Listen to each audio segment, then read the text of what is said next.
Aujourd'hui, nous allons parler du diagramme d'Ishikawa qui se nomme également le diagramme de cause à effet, le diagramme en arête de poisson et le diagramme des 5 M.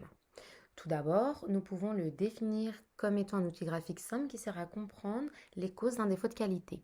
Cet outil provient du domaine industriel et des démarches qualité, l'objectif principal étant de définir le problème avant d'exploiter les causes. Il a été inventé par Kaoru Ishikawa en 1962 au Japon.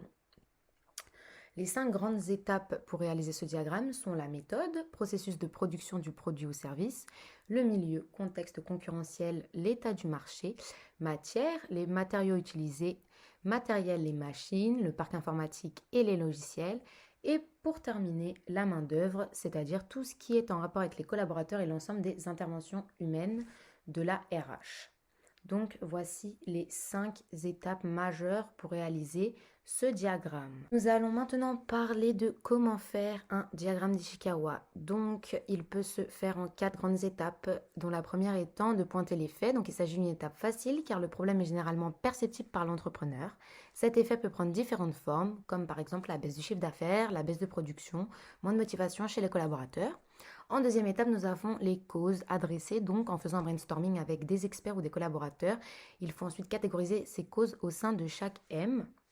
Il y en a 5 au total. Ensuite, il y a la troisième étape qui est repérer les causes sur lesquelles l'entreprise peut agir pour chaque M. Donc l'entreprise doit se poser les questions nécessaires pour trouver l'origine de cette cause. Et en grand 4, nous avons hiérarchisé les causes. Donc pour chaque branche, il faut identifier la cause, avec en priorité celle qui a le plus d'influence. Nous passons tout de suite à l'exemple d'utilisation de ce diagramme dans le cas d'un restaurant.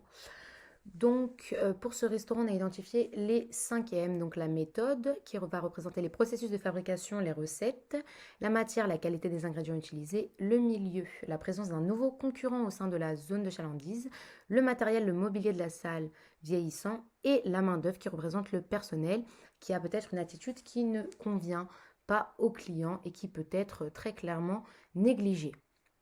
Donc, dans ce cas-là, nous pouvons remarquer que le dirigeant hiérarchise ses causes en fonction de leur impact.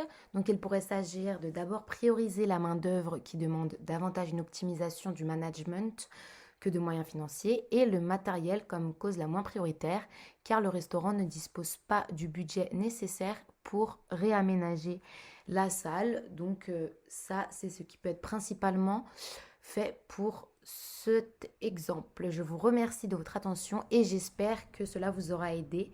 Bonne journée!